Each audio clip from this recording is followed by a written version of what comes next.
Bonjour à tous.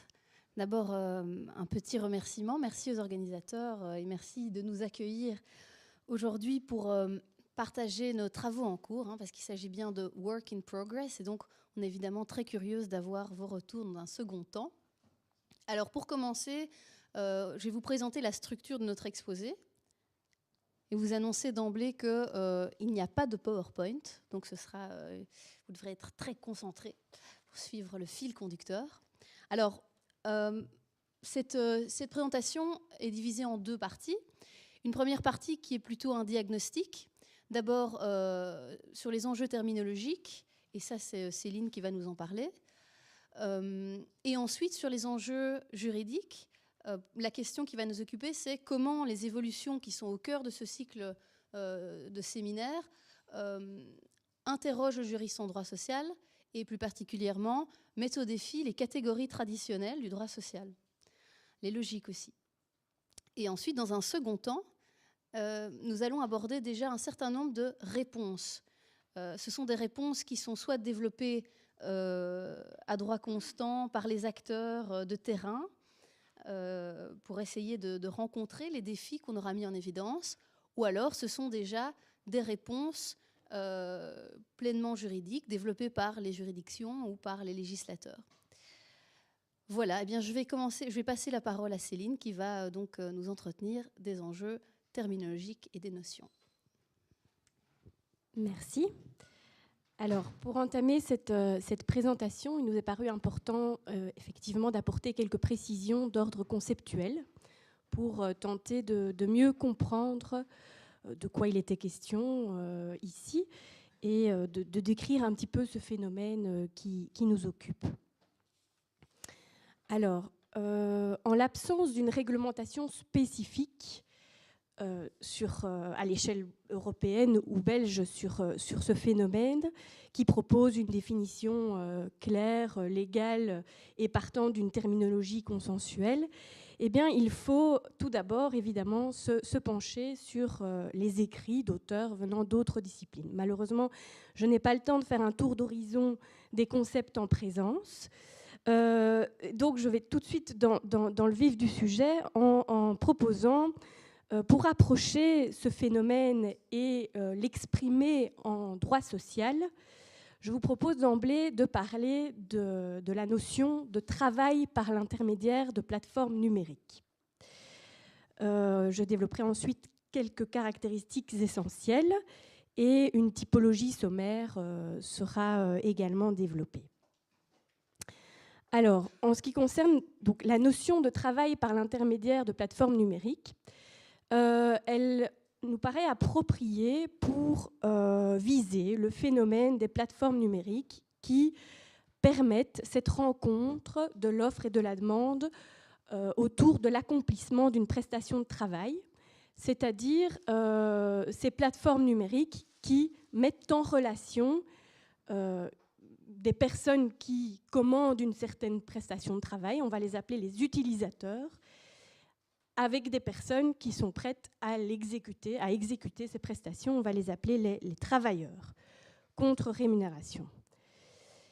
Par rapport aux expressions qu'on entend parfois, qui sont véhiculées tant dans les médias que parfois dans des écrits de doctrine, etc., tout à fait scientifiques et sérieuses, par rapport aux expressions donc, de travail dans l'économie de plateforme, de travail dans la gig economy, que vous avez sans doute déjà entendu, de travail sur les online ou mobile labor markets, que vous avez peut-être déjà lu aussi, cette notion de travail par l'intermédiaire de plateformes numériques, elle permet, me semble-t-il, d'approcher le phénomène vraiment d'un point de vue juridique et en particulier en droit social.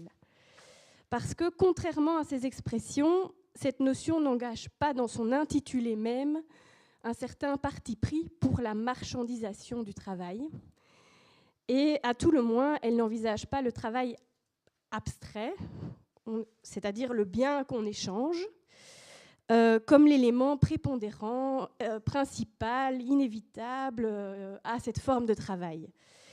Et donc, autrement dit, cette notion, elle n'envisage pas cette marchandisation du travail comme une fatalité. La difficulté en droit, comme Alain Supiot l'a évidemment développé dans son essai critique du droit du travail, c'est que le travail, ce n'est pas seulement une marchandise, c'est bien plus que ça. Il est indissociable de la personne du travailleur. Et ça, c'est la dimension concrète du travail. C'est pourquoi cette notion, adopter une terminologie comme celle que nous proposons, le travail par l'intermédiaire des plateformes numériques, à mon sens, elle intègre cet aspect matériel, cet aspect concret du travail, puisqu'elle fait référence au rôle intermédiaire sur le plan purement technique des plateformes numériques, dans l'accès au travail, dans l'exécution du travail. Et ça permet donc de témoigner de cette dimension concrète du travail qui est inhérent, qui est à tout type de travail et qui est indissociable donc, de la personne du travailleur.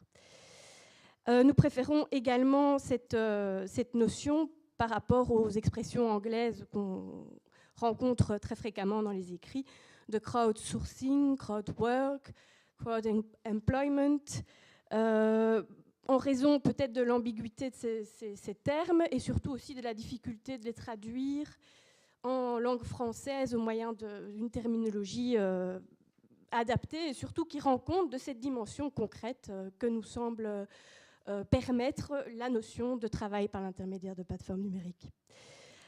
Juste un petit point là-dessus aussi, on rencontre aussi souvent la notion de travail virtuel ou virtual work, en référence au travail rémunéré ou non, cette fois, donc, qui est exécuté en utilisant une combinaison de technologies digitales et de télécommunications, ou alors pour produire un certain contenu dans les médias digitaux, etc. C'est comme la notion de digital labor, que vous avez peut-être déjà entendu, ce sont des expressions qui sont beaucoup plus larges que la question qui nous occupe, le phénomène qui nous occupe ici. Alors, il est utile d'identifier certaines caractéristiques essentielles de ce travail par l'intermédiaire de plateformes numériques avant d'entamer une analyse sur le fond. 4 caractéristiques sont identifiées habituellement. D'abord, il faut un travail. Voilà, il s'agit d'une prestation d'un travail.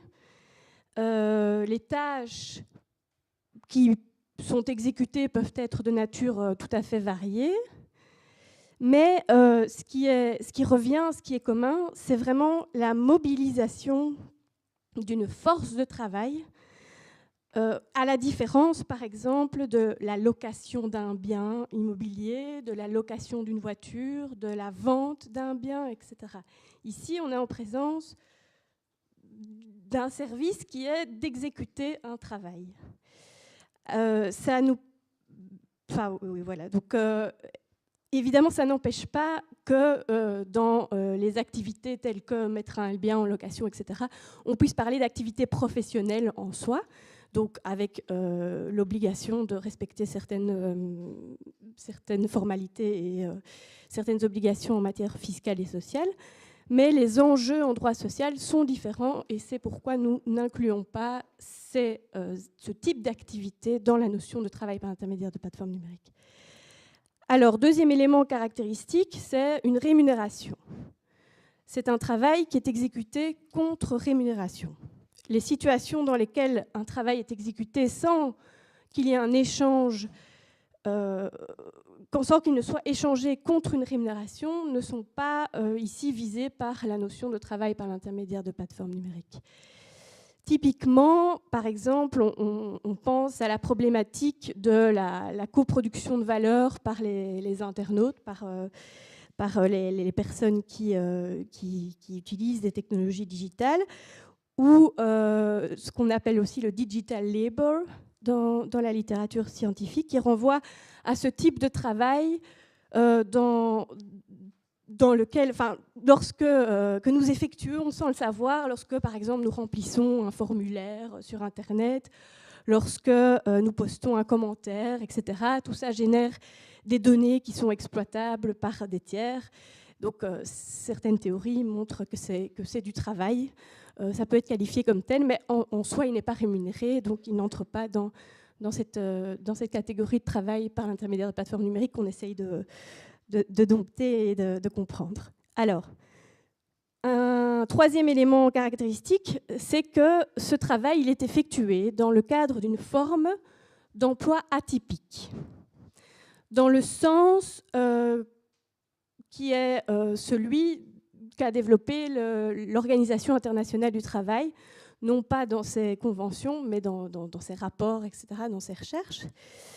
C'est-à-dire que c'est un emploi qui n'est pas une relation de travail bilatérale entre un employeur et un travailleur, subordonnée à durée indéterminée à temps plein. Donc, c'est les 4 éléments qui font qu'une relation de travail peut être considérée comme typique au sens en tout cas pour l'Organisation internationale du travail. Et ici, on n'a pas ces 4 éléments, on en a peut-être l'un ou l'autre, etc. Mais en tout cas, on est donc du coup dans une forme d'emploi qui va être considérée comme une forme d'emploi atypique. Il y a beaucoup d'auteurs qui disent que dans l'état actuel des choses, on peut même parler d'emploi plutôt extrêmement atypique, précaire, voire ils parlent de highly contingent. Enfin, voilà, donc ce genre de termes sont utilisés pour décrire cette forme d'emploi atypique. Et à cette occasion-là, évidemment, des questions de marchandisation, de commodification du travail sont dénoncées, avec évidemment les problèmes de déshumanisation, de flexibilisation importante, etc., que ça entraîne de la relation de travail. 4e élément caractéristique, et on en finit avec les caractéristiques essentielles, c'est évidemment la présence d'une plateforme numérique. La mise en relation du travailleur et de l'utilisateur a lieu par l'intermédiaire d'une plateforme, mais pas seulement. Le rôle de cette plateforme va un peu plus loin, elle va aussi, d'une certaine façon, administrer la relation de travail dans des conditions qu'elle définit. Alors, dans le travail par l'intermédiaire de plateformes numériques, les plateformes interviennent toujours, certes d'une façon et dans une mesure d'ailleurs très très variable de plateforme en plateforme, mais il y aura toujours une intervention de la plateforme dans la définition de standards de qualité minimum, dans la sélection, le recrutement des travailleurs, etc. Après, c'est vrai que ça varie très fort de plateforme en plateforme. Mais il y a ce rôle qui est tenu par la plateforme. Et donc, finalement, le rôle intermédiaire sur le plan purement technique dans l'accès au travail, dans l'exécution du travail, parfois, dans certains cas, eh bien, il va se transformer, enfin, il est présent aussi, il est questionné sur le plan juridique. Les droits et obligations de ces plateformes numériques en tant qu'intermédiaires doivent être clarifiés. En droit social en particulier, cette question du rôle intermédiaire des plateformes est vraiment au cœur de la réflexion. Évidemment, jusqu'où c'est un intermédiaire, quel type d'intermédiaire. Alors, parce qu'il a évidemment été déjà mis en évidence qu'elles ont quand même souvent un pouvoir assez important, étendu, en ce qui concerne la fixation de certaines conditions de travail, de la rémunération, d'organisation du travail, un contrôle sur les prestations, de ceux qui peuvent participer ou non, ceux qui sont exclus de la plateforme, etc. Alors, nous passons maintenant à la typologie, à une proposition de typologie très sommaire, avant de passer la parole à Oriane. Donc, 2 formes de travail par l'intermédiaire de plateformes numériques sont habituellement, généralement distinguées. Je m'excuse, ce sont des expressions que je vais utiliser en anglais parce que je n'ai pas encore trouvé de façon de les traduire qui me conviennent. Alors, c'est le crowd work et le work on demand via app. La première forme vise vraiment l'exécution de tâches accomplies est transmise, ou transmise à tout le moins, disons, par le travailleur à l'utilisateur de façon virtuelle, en ligne, sur la plateforme numérique. Dans le second cas, donc dans le cas du work on demand via app, alors là, la rencontre entre l'utilisateur et le travailleur a lieu en ligne, sur une plateforme, souvent une application, mais l'exécution du travail, elle, a lieu physiquement et physique, c'est-à-dire qu'il y a une interaction personnelle entre le travailleur et l'utilisateur qui va avoir lieu. Alors, au niveau du coup des conséquences un petit peu de cette distinction, le crowdwork et le work on demand via app diffèrent donc essentiellement par le fait que dans un cas, on a une forme de travail qui présente une dimension foncièrement globale, puisque les travailleurs peuvent évidemment opérer depuis partout dans le monde, derrière leur ordinateur. Tandis que dans le deuxième cas, on a une forme de travail qui est nécessairement, elle, locale, puisque ici, on n'est pas dans le monde virtuel, il y a une interaction qui est nécessaire. Alors, en ce qui concerne les tâches qui peuvent être exécutées, en soi, elles sont très variées, tant dans le crowdwork que dans le work on demand, mais parce que l'une de ces formes concerne une forme de travail qui est plus virtuelle et l'autre est, est physique, en raison de cela, de cette différence, eh bien, la nature finalement des tâches va quand même varier. Dans le premier cas, il s'agit souvent de tâches qu'on va dire plus intellectuelles ou plus cognitives à tout le moins.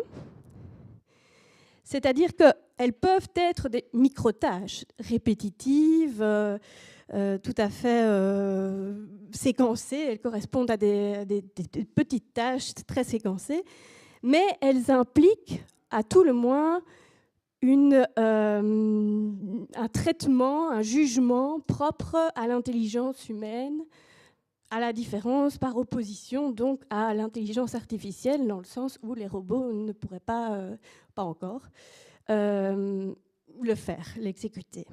Alors là, typiquement, on pense à, évidemment, l'exemple typique, c'est Amazon Mechanical Turk, qui est cité.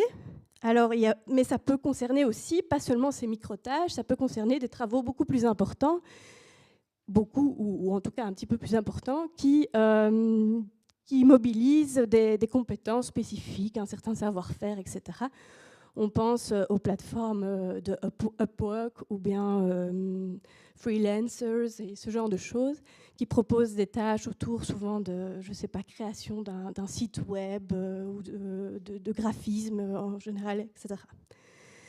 Alors ça c'est pour le crowdwork. Dans le second cas, dans le work on demand via app, les tâches là sont plus manuelles, ou à tout le moins interpersonnel, on va dire. Et alors, évidemment, on renvoie à l'exécution de tâches, de prestations de travail qui sont liées à des secteurs d'activité tout à fait traditionnels, comme la garde d'enfants, le transport de personnes, le bricolage, le jardinage, le nettoyage, la livraison à domicile, etc. Et vous connaissez, comme moi, toutes les plateformes qu'on pourrait citer. En Belgique, il y a Bicit, Uber, Deliveroo, et ce genre de plateformes donc, qui sont de cette forme de travail-là dans le travail par l'intermédiaire de plateformes numériques.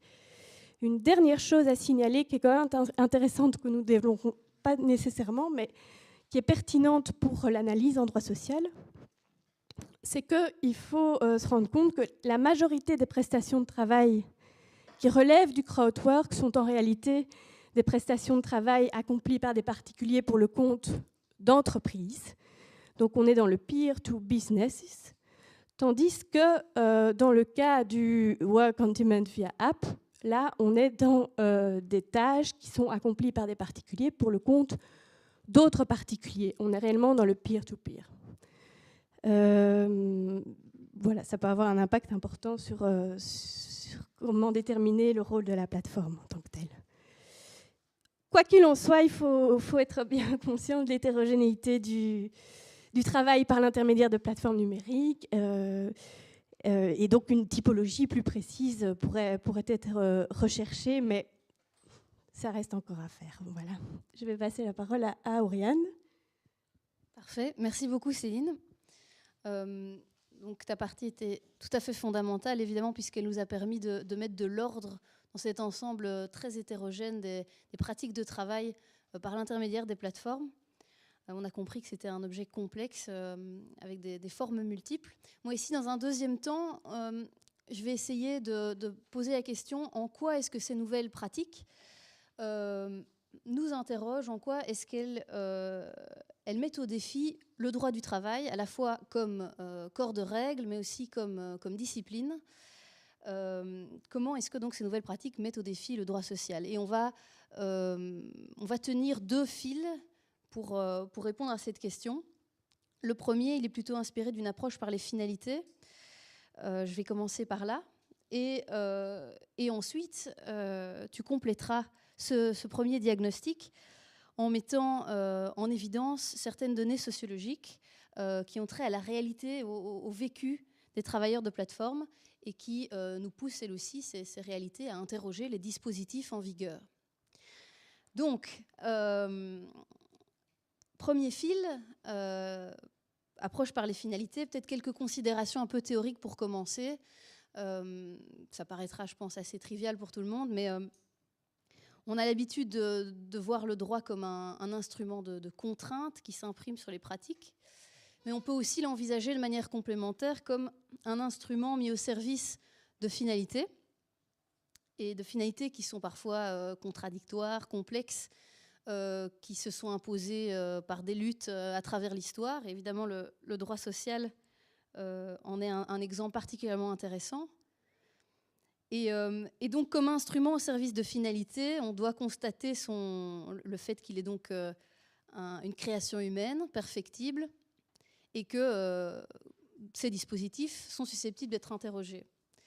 Interrogés quand? Eh bien, par exemple, lorsque justement les dispositifs qui le composent semblent ne plus être à même de remplir les finalités pour lesquelles ils avaient été développés. Par exemple, parce que des innovations technologiques réforment tellement les pratiques que les dispositifs en vigueur, traditionnels, ne conviennent plus. Il peut aussi exister des pratiques qui se développent dans les zones grises, et c'est un petit peu le cas ici de l'économie de plateforme, entre les règles, qui ne font pas l'objet de réglementation spécifique, et donc qui nous appellent un petit peu à interroger l'adéquation des règles, leur caractère complet. Et alors, au-delà de cette adéquation des dispositifs pour remplir des finalités, là on voit bien le caractère instrumental, il y a aussi une interrogation sur les finalités elles-mêmes. À partir du moment, il y a certains blocages parfois qui peuvent apparaître parce qu'on n'est plus tout à fait d'accord sur ce qu'on veut poursuivre au travers des dispositifs. Et à ce moment-là, les règles sont aussi en question.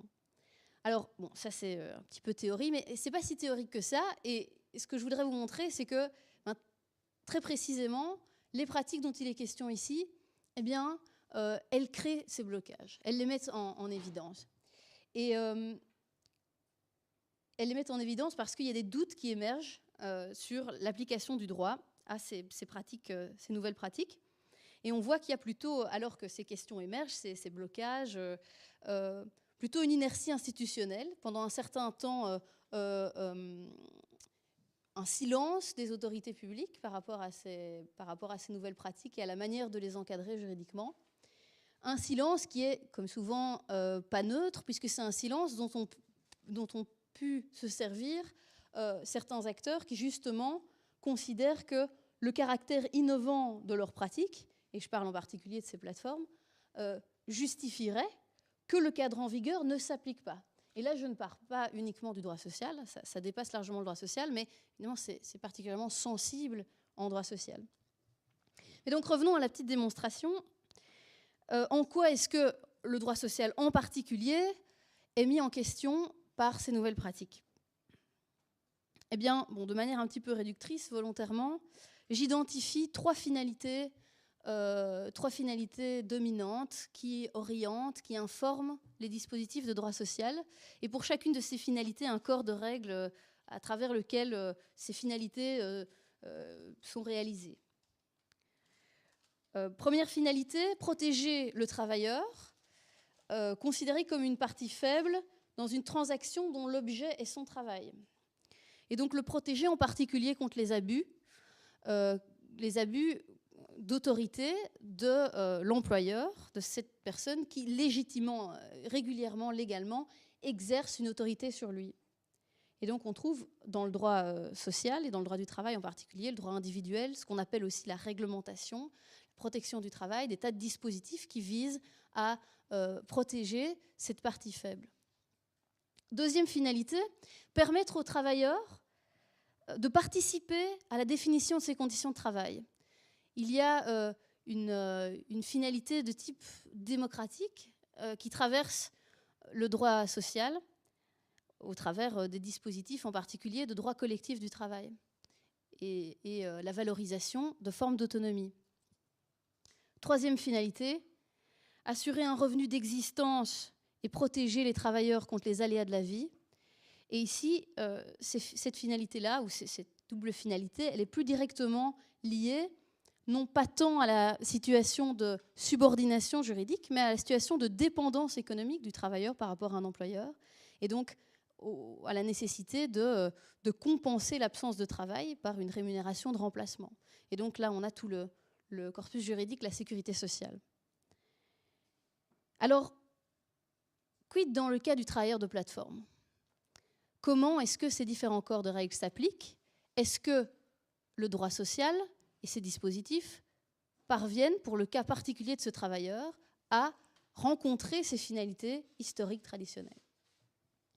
Alors, pour la première finalité, le premier corps de règles, on sait que le droit du travail, en particulier ce qu'on appelle le droit individuel du travail, est construit autour de la figure du contrat de travail. Alors, trois conditions: rémunération, prestation, lien de subordination. Le lien de subordination, qui donc l'existence d'un lien de subordination qui est évalué dans des tas de pays, hein, ce n'est pas uniquement propre à la Belgique, par l'usage d'une méthode indiciaire. On va regarder les faits, on va voir un petit peu la relation de travail et on se demande, tiens, est-ce qu'il y a une autorité qui est exercée, qui fixe les horaires, qui fixe la rémunération, quelle est la liberté dans l'organisation du travail. Et donc, c'est seulement si cette autorité est rencontrée, s'il y a un lien de subordination, qu'on se trouve face à un contrat de travail salarié et que donc toutes les protections du droit du travail sont applicables. Ça, c'est le cadre général, même si on sait que les juridictions ont un petit peu assoupli l'exigence de subordination en considérant que ça pouvait être une autorité sporadique, potentielle, mais ça reste quand même le critère crucial. Alors, dans le cas du travail de plateforme, ce n'est pas si évident d'appliquer cette méthode indiciaire qui trouve son origine tant donc dans la jurisprudence qu'en Belgique dans la loi, puisque les modalités du travail sont nouvelles et la présence de la technologie change évidemment la manière dont le travail est exercé. Alors, d'un côté, ces travailleurs ont effectivement une liberté accrue. Ils peuvent choisir quand ils se connectent, quand ils se déconnectent. Et donc, à ce niveau-là, ça ne correspond pas très fort à l'image qu'on se fait du travailleur salarié. D'autre part, ils n'ont pas de relation d'exclusivité avec les plateformes, la plupart du temps, parce que les plateformes les considèrent comme des partenaires, comme des co-contractants. Mais par ailleurs, il y a, comme Céline l'a dit, des tas de nouvelles formes de contrôle qui s'exercent et qui ne correspondent pas aux formes de contrôle qu'on essayait d'identifier en général pour voir s'il y avait autorité ou pas. Et ce sont des formes d'autorité, des formes de contrôle qui sont liées à l'usage des technologies GPS, par exemple, mais aussi au contrôle par les ratings et par l'évaluation en ligne, qui amène évidemment des tas d'interrogations, d'autant que ce contrôle n'est plus la prérogative d'un seul, qui serait la plateforme, d'un seul acteur, mais potentiellement d'une multiplicité d'acteurs, les clients, les utilisateurs, qui sont amenés à évaluer et donc à avoir un mot à dire sur la manière dont les prestations de travail sont effectuées. Donc, on le voit, difficulté de ranger le travailleur de plateforme dans une des deux catégories, d'un côté le salarié, de l'autre côté l'indépendant, et donc forcément, alors que de nouveaux risques émergent, discrimination, des risques d'atteinte à la vie privée, une ambiguïté qui rejaillit sur l'impossibilité de protéger. Et même à considérer qu'on pouvait trancher la question et qu'ils étaient salariés, par exemple, la spécificité de leurs prestations, le fait qu'ils soient isolés, ils ne sont pas en contact les uns avec les autres, rend l'effectivité des dispositifs de droit du travail moindre. Parce qu'il est très difficile, par exemple, de développer une politique de bien-être ou de contrôler le temps de travail de ces travailleurs qui sont situés à des tas d'endroits différents, parfois dans des pays différents. Première finalité. Seconde finalité, démocratisation, participation. Ça, c'est finalement la remarque sur l'ambiguïté du statut salarié indépendant rejaillit aussi sur l'application du droit collectif, puisque le droit collectif aussi est structuré de manière un peu binaire. Donc, question, est-ce que les travailleurs de plateforme sont titulaires de droit collectif du travail? Question ouverte. Et de nouveau, question plutôt alors pratique, comment est-ce qu'on organise des travailleurs de plateforme lorsqu'ils sont justement isolés, qu'ils ne se parlent pas entre eux, voire même sont mis en concurrence les uns avec les autres? C'est un véritable défi, notamment pour les organisations syndicales, dont ils ne constituent absolument pas le public traditionnel. Et donc, il y a un vrai questionnement sur l'acteur pertinent pour la représentation et sur les modalités de cette représentation. Troisième finalité, l'assurance des revenus d'existence. Eh bien, c'est des considérations toujours un petit peu similaires. On sait que seul le travailleur salarié bénéficie du régime général de sécurité sociale, peut potentiellement ouvrir des droits aux allocations de chômage. Il y a l'assurance obligatoire contre les accidents du travail. C'est évidemment des atouts tout à fait importants dans une situation comme celle du travailleur de plateforme, dont les prestations sont souvent intermittentes et parfois qui s'exposent à des risques énormes. On pense aux coursiers Deliveroo. C'est évidemment tout à fait fondamental qu'ils puissent être protégés contre les accidents. Mais de nouveau, salariés indépendants, on ne sait pas très bien, et donc on ne sait pas quelles protections leur sont reconnues. Et de nouveau, et ça dépasse cette question du caractère binaire, indépendant, salarié, les modalités même de l'exercice des prestations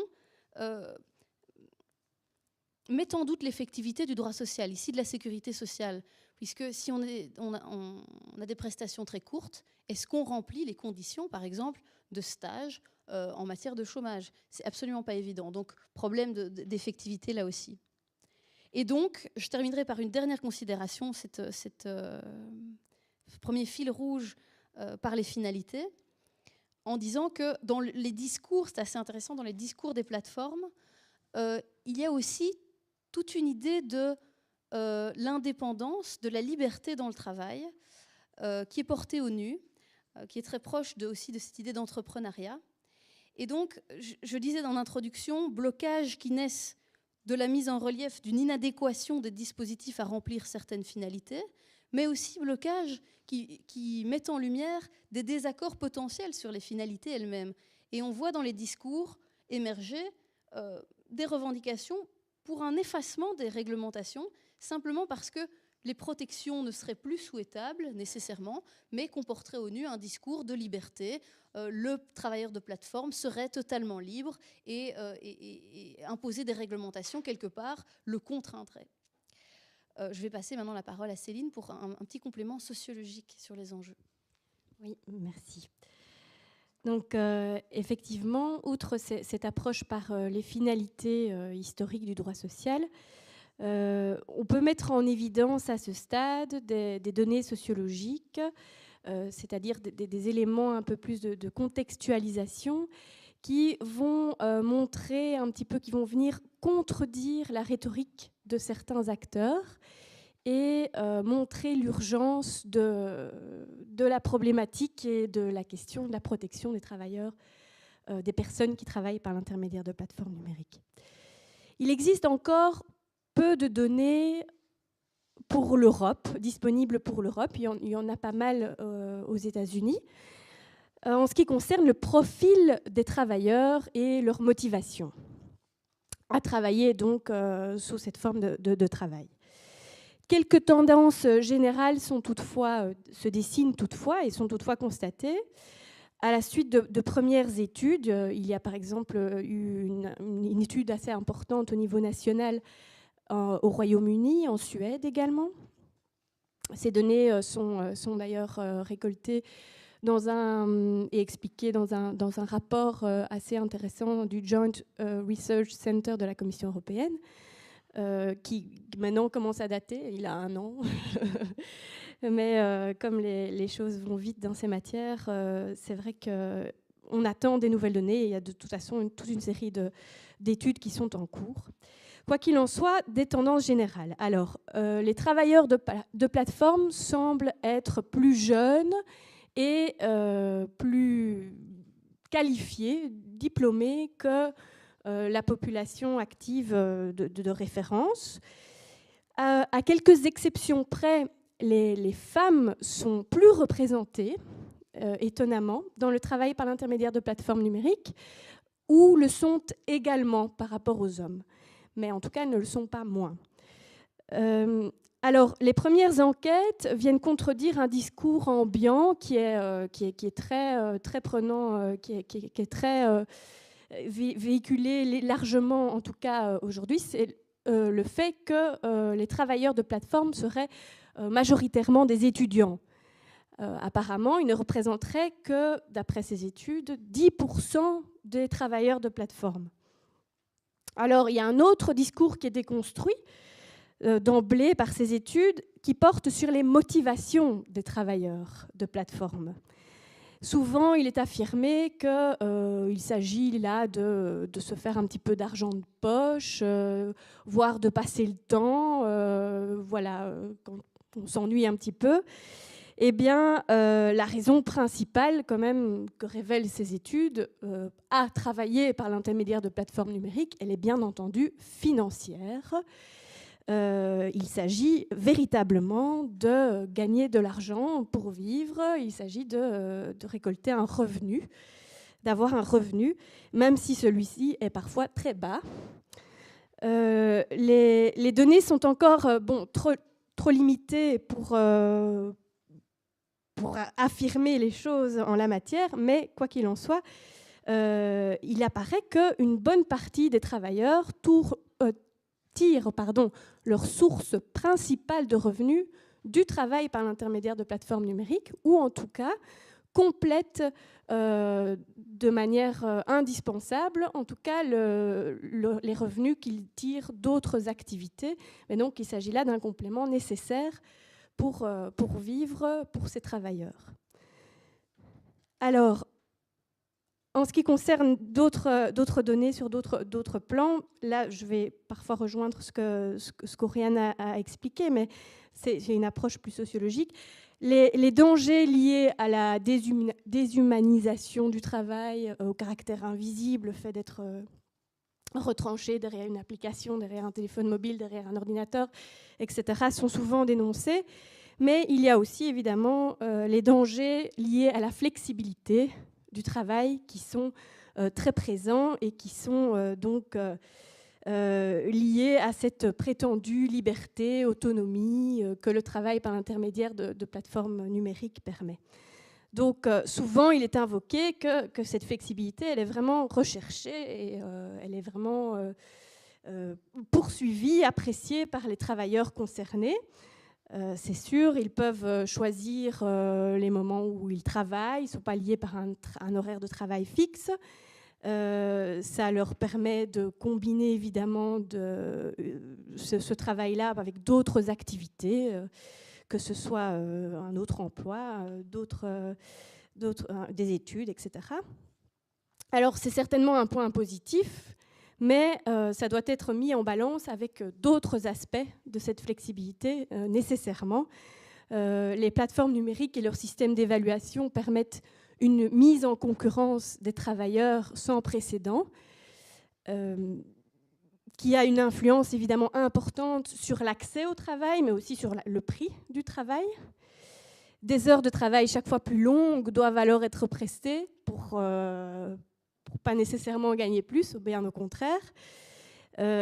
Aussi avec la possibilité que ce travail se retrouve finalement à empiéter sur les autres activités que le travailleur voulait poursuivre, etc.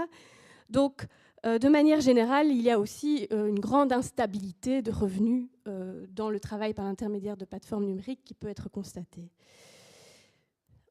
Alors, à côté de ces dangers liés à la flexibilité, il y a évidemment ce qu'Oriane a relevé.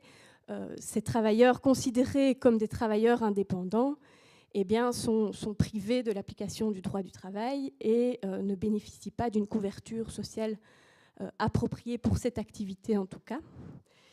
Voilà, le droit du travail inclut quand même de nombreuses règles protectrices en matière de bien-être, de rémunération minimum, de négociation collective, etc.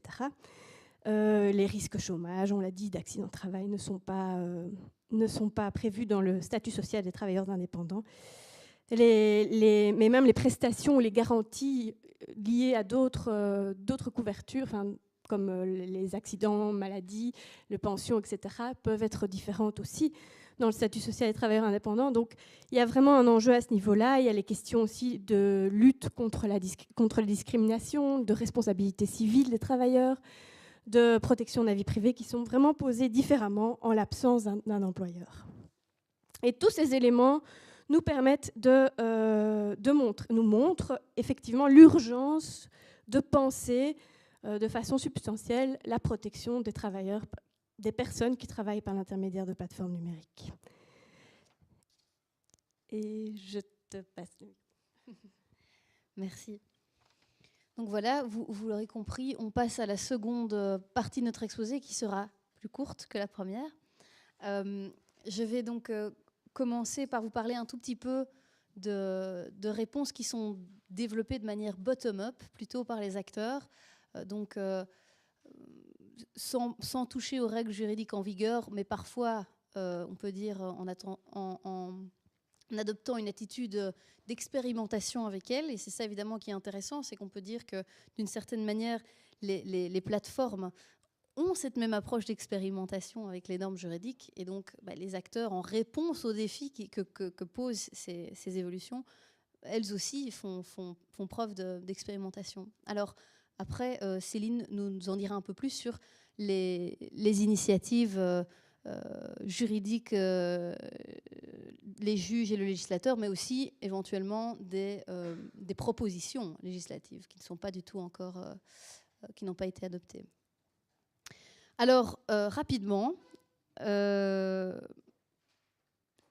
peut identifier une première forme des premières formes d'initiatives qui sont portées par des acteurs collectifs, parfois par les organisations syndicales traditionnelles, qui vont intégrer les travailleurs de plateformes dans leurs effectifs. Et alors ça va se faire de manière évidemment différente, plus dans certains pays que dans d'autres.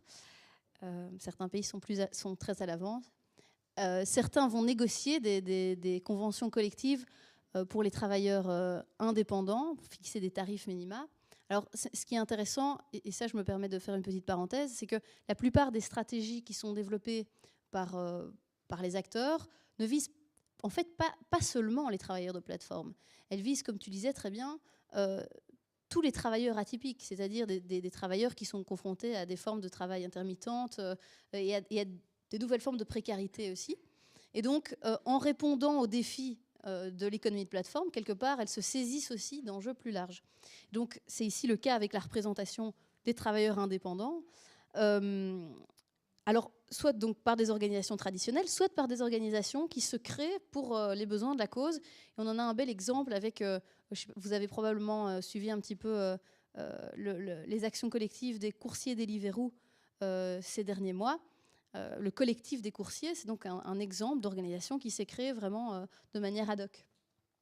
Alors parfois, ces actions collectives qui sont portées soit par des organisations traditionnelles, soit par des organisations qui sont créées pour l'occasion, font participer les consommateurs. C'était le cas de la grève des Deliveroo, ou parfois utilisent des moyens informatiques aussi. Donc en fait, elles utilisent les moyens techniques pour relever les défis créés par l'introduction des technologies.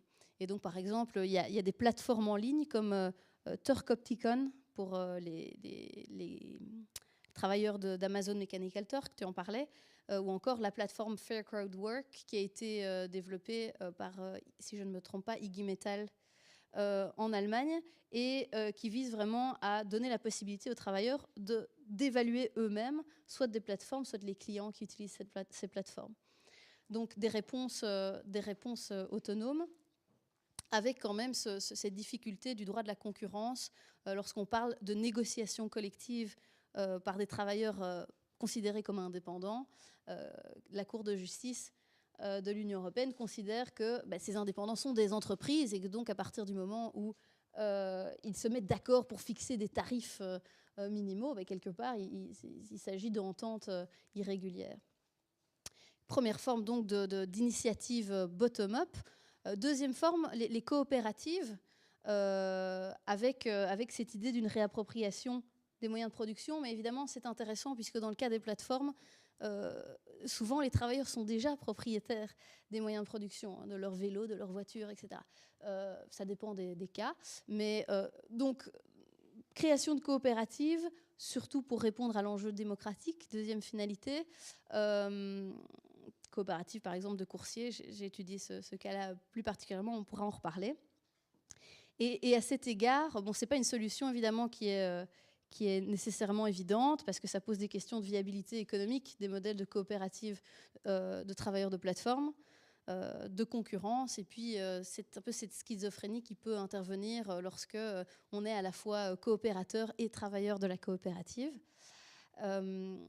Mais j'aurais voulu vous parler, peut-être je vais le faire extrêmement brièvement, de Smart. Alors je ne sais pas si certains d'entre vous en ont entendu parler, mais donc il s'agit d'une coopérative qui a été créée en 1998. Ce n'était pas une coopérative à l'époque, c'était une ASBL, mais c'était une société mutuelle pour artistes, plus précisément, dans le but d'aider les artistes à développer leurs projets professionnels. Et l'idée qui guide cette organisation, qui donc existe toujours et qui a joué un rôle actif dans la situation des coursiers Deliveroo, justement, c'est d'offrir une sécurisation des parcours professionnels. Et par sécurisation, on vise notamment la possibilité d'ouvrir des droits sociaux, et en particulier les droits des allocations de chômage, tout en laissant une liberté aux travailleurs de définir leur projet professionnel. Et donc on voit un petit peu qu'on bascule l'équation traditionnelle que j'ai introduite un petit peu avant entre subordination, autorité et protection. Ça pose évidemment des tas de questions, juridiques et pas seulement.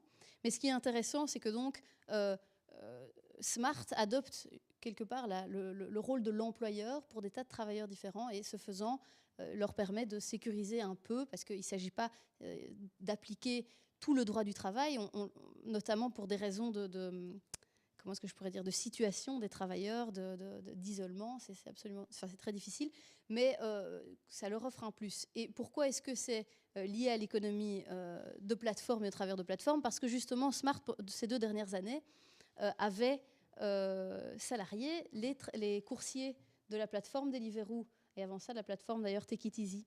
Et donc, il y a eu un basculement très récent, puisque depuis le 9 février, donc depuis récemment, les coursiers Deliveroo ne peuvent plus avoir recours à ce dispositif avec Smart, mais sont donc indépendants et si possible, mais ça, c'est pas encore tout à fait concrétisé, indépendants en passant par le statut particulier ouvert par la loi De Croo. Mais ça, j'aurai peut-être l'occasion d'en dire 2 mots une fois que Céline nous aura parlé des différentes pistes plutôt institutionnelles. Oui, donc je vais passer rapidement sur la réponse qui est donnée pour le moment donc, par les juges et les options qui se présentent aux législateurs. face à ces questions. Alors, la réponse des juges, elle est celle évidemment d'appréhender le phénomène du travail par l'intermédiaire de plateformes numériques et de se positionner donc sur la question de la protection de ces travailleurs en posant la question et en répondant à la question du statut social des travailleurs de plateforme. Donc avec la question de savoir si ces travailleurs sont des travailleurs indépendants ou des travailleurs salariés. Il faut quand même... Bon, les personnes qui travaillent par l'intermédiaire de plateformes numériques aujourd'hui sont considérées comme des indépendants par les plateformes, évidemment, qui ont basé leur business model sur ce postulat et qui façonnent véritablement leurs conditions générales dans ce sens. C'est très rigolo pour les juristes d'aller lire les conditions générales des différentes plateformes, liste minute, etc. Il y a toujours un article qui stipule que ces travailleurs sont indépendants, que d'aucune manière on peut considérer la plateforme comme l'employeur, etc. Alors, le gouvernement belge, pour l'instant, semble vraiment aller dans ce sens, ne pas vouloir s'écarter de cette position de principe, vu les différentes mesures dont Reine va vous parler, qui ont été prises et qui vont encore être prises, semblerait-il, en la matière. Et de la même façon, par exemple, en France, c'est l'application d'un statut de micro-entrepreneur qui prévoit des obligations fiscales et sociales aménagées, on va dire, et qui seraient adaptées pour ce type de travail. Alors, il y a quand même une responsabilité sociale qui a été, des plateformes qui a été adoptée, mais je ne vais pas m'étendre sur la question. Dans la plupart des ordres juridiques, effectivement, même si les parties ont voulu une collaboration indépendante, lorsque dans l'exécution du travail, il y a la révélation de l'existence d'une relation de travail subordonnée, il peut y avoir requalification par le juge, évidemment. Donc, comme on vous l'a expliqué, la question, c'est le critère de subordination juridique qui prédomine pour l'instant dans la jurisprudence, et donc c'est ça que les juges vont essayer de déceler, de rechercher, de mettre au clair. Je ne vais pas m'étendre sur la loi de 2006, etc., mais il y a toute une série de critères généraux, enfin une série des critères généraux qui sont établis en ce qui concerne la liberté d'organiser son travail, le temps de travail et le contrôle, la possibilité de contrôle qui peut être exercée sur le travailleur, et donc la présence d'un contrôle hiérarchique qui sont alors recherchés. Dans ce sens, donc les clauses spécifiques qu'on peut trouver évidemment dans les conditions générales des plateformes, etc., ne font pas obstacle à une requalification par le juge. C'est comme par exemple l'application du régime fiscal et social prévu par le gouvernement belge, etc., la loi de Croo, en soi ne fait pas obstacle non plus à une requalification par le juge d'une relation de travail indépendante en contrat de travail si on peut constater l'existence d'un contrat de travail via cette subordination. Mais cette question n'est pas évidente. C'est lié aussi à l'hétérogénéité du travail par l'intermédiaire de plateformes numériques, etc. La doctrine, dans ses premiers diagnostics, est très, très prudente, très évasive. On a encore peu de choses concrètes à se mettre sous la dent. Et quoi qu'il en soit, en jurisprudence aussi, les décisions de principe se font vraiment attendre. Il y a aux États-Unis pas mal de décisions, mais souvent ça se termine en transaction, pardon. Donc on ne connaît pas vraiment l'issue finale, et le contentieux en Europe reste très très très limité. À titre d'exemple, je vais juste évoquer à ce niveau-là, il y a eu une décision majeure qui a un peu lancé les choses aux États-Unis, de la California Labor Commission en 2015, qui avait requalifié la relation d'une employée, d'une collaboratrice indépendante d'Uber, en employee, mais Après, il y a eu toute une série de cas de transactions, etc. Mais il y a eu aussi des décisions dans le sens contraire, notamment en Floride, en février 2017, si je ne me trompe pas. Donc, on voit qu'il n'y a pas vraiment une route claire vers la voie du salariat. Et puis, c'est vrai que les enjeux sont de toute façon très, très différents aux États-Unis et en Europe. En Europe, on peut citer évidemment la décision qui a été confirmée en appel, la décision anglaise, qui a considéré les travailleurs de plateforme comme des workers, qui est un statut intermédiaire entre les travailleurs indépendants et les travailleurs salariés, propre, spécifique à cet ordre juridique qu'on ne connaît pas, nous, en Belgique. Il y a aussi la décision récente des prud'hommes de Paris, qui, là, ont considéré comme des travailleurs indépendants, des travailleurs d'Uber. C'est Uber ou c'est ouais. Donc, bon, on voit que la réponse, finalement, en ce qui concerne la question de la protection des travailleurs de plateforme, qui viendrait de la jurisprudence, qui viendrait des juges, montre quand même des faiblesses dues à, d'une part, déjà les juges statuent au cas par cas, c'est sûr. Il y a très peu de décisions, ça leur met du temps de se prononcer sur la question. Il y a aussi une réponse qui ne peut pas être harmonisée, puisque ça dépend effectivement de chaque cas d'espèce. Et puis surtout, les juges, ils se prononcent à partir des catégories actuelles du droit social aussi, des catégories en vigueur. Donc, il faut évidemment se poser la question de la pertinence de ces catégories. Donc, face aux faiblesses des réponses qui peuvent être données, que ce soit par les acteurs ou par les juges, eh bien, nous pensons que le législateur doit réellement s'emparer de la question. Il doit penser en substance aujourd'hui la protection des personnes qui travaillent par l'intermédiaire de plateformes numériques, et plusieurs options alors se présentent à lui.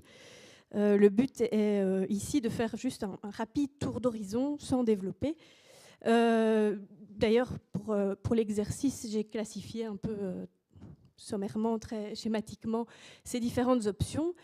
Une première série d'options qui se présentent au législateur pourrait être qualifiée de dangereuse.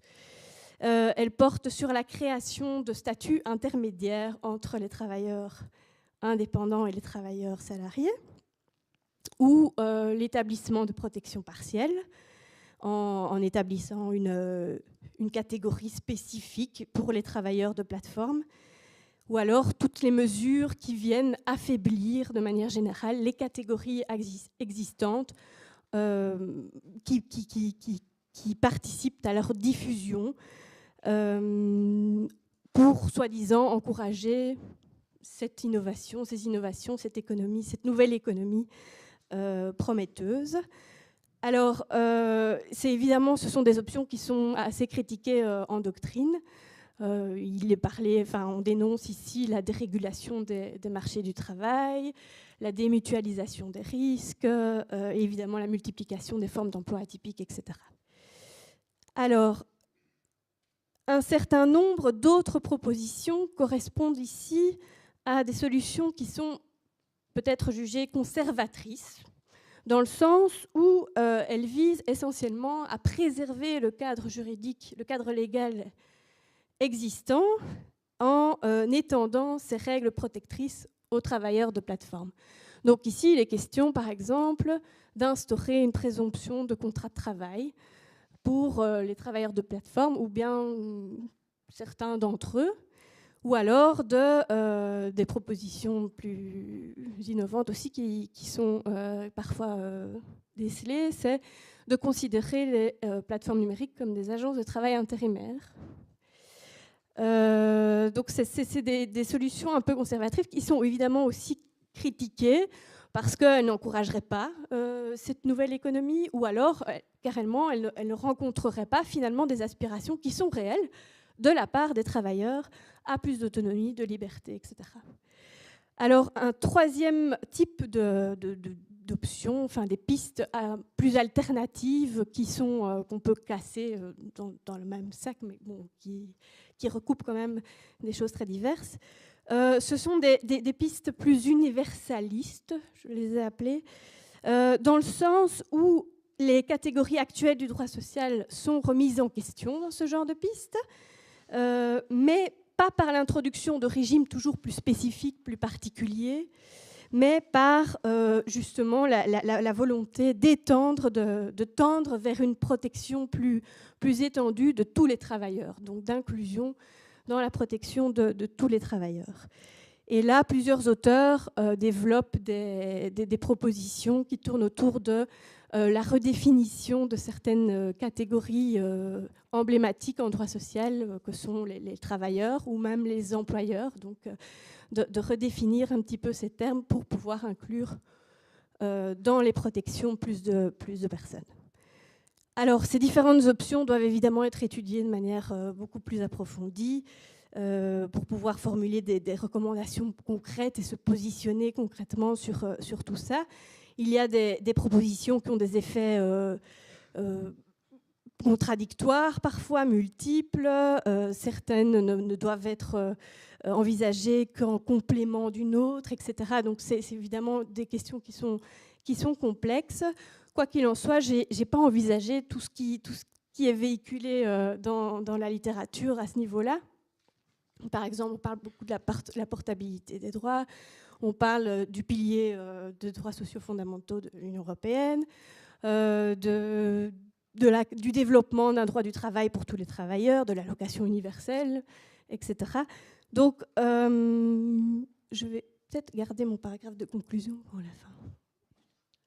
Je dis encore un tout petit mot de celle qu'on appelle la loi De Croo, très rapidement, et puis je te rends le micro pour la conclusion. Juste pour dire que parmi toutes ces options, eh bien, on peut dire que le législateur belge a fait preuve de créativité puisqu'il n'en a retenu aucune, il a développé autre chose. Donc dans cette loi programme du 1er juillet 2016, quelques articles qu'on désigne comme loi sur l'économie collaborative et qui créent un espèce de régime particulier dont peuvent bénéficier les travailleurs qui fournissent leurs prestations par l'intermédiaire de plateformes. Alors, il y a quelques conditions à respecter. Il faut que ce soit entre particuliers, par l'intermédiaire d'une plateforme. Mais pour peu que ces conditions soient remplies, eh bien, ce travailleur bénéficie d'un taux d'imposition très avantageux et ne doit pas s'affilier en tant qu'indépendant ni payer de cotisations sociales. Alors, il y a encore deux conditions importantes, c'est qu'on ne peut bénéficier de ce régime que jusqu'à un niveau de 5 000 € bruts de revenus via donc, le travail via ces plateformes indexées. Et aussi, c'est très important, les plateformes par l'intermédiaire desquelles ce travail est fourni doivent être agréées. Et donc, voilà, quelques petites remarques. Juste, on peut s'étonner des choix qui ont été faits par le législateur qui ne répond pas tellement aux défis qu'on a pu mettre en évidence dans notre présentation, qui ne saisit pas de la question salarié indépendant, qui laisse un petit peu cette question au frigo et du coup laisse aussi ouverte la question de la protection, de toutes les formes de protection du travailleur de plateforme. Alors, on peut aussi affirmer que contribue une forme d'affaiblissement du système de sécurité sociale et de mise en concurrence entre des travailleurs qui bénéficient d'exemptions et d'autres qui n'en bénéficient pas. Et enfin, aussi, une contradiction, cette fois-ci dans les discours et les finalités, entre cette idée d'économie collaborative, l'idée est dans la loi elle-même, et puis cette absence d'agrément, en fait, cette absence de conditions de l'agrément. C'est assez intéressant de voir que dans l'arrêté royal qui fixe les conditions d'agrément des plateformes, il n'y a pas de conditions. Et donc, n'importe quelle plateforme peut obtenir cet agrément. Voilà, donc des questions ouvertes, évidemment. Ça s'inscrit dans des logiques, dans des fils législatifs qui remontent avant cette loi économique collaborative et qui se poursuivent avec le développement de dispositifs très similaires, en réalité. Je n'ai pas le temps de vous en dire quelques mots, mais donc il y a une réforme en cours qui pourrait bien, qui est pour le moment gelée, mais qui pourrait bien rejaillir, elle aussi, sur l'encadrement de ce travail via l'intermédiaire des plateformes. Et je laisse donc le micro à Céline pour conclure. Après. Donc, oui, c'est juste, je l'ai déjà dit, soulevé suffisamment, mais À mon sens, le législateur donc, doit vraiment, en substance, maintenant penser la protection des personnes qui travaillent par l'intermédiaire de plateformes numériques et les solutions qui devraient être privilégiées. Ce sont des solutions qui permettent de relever de manière durable et juste en fait, le défi de l'emploi atypique en général. Parce que les difficultés, on l'a suffisamment dit, liées au fait de trancher le statut social des travailleurs et les situations de travail ou d'emploi précaires qui peuvent être dénoncées, dépassent évidemment le cas particulier des travailleurs de plateforme. Dans cette optique, il apparaît donc évident que la question de la réglementation en droit social du travail par l'intermédiaire de plateformes numériques doit s'inscrire dans une réflexion générale, globale, autour de la problématique de l'emploi atypique en général. Ça me paraît nécessaire et c'est très peu soulevé pour l'instant. Et je pense qu'Oriane veut compléter. On va s'arrêter là.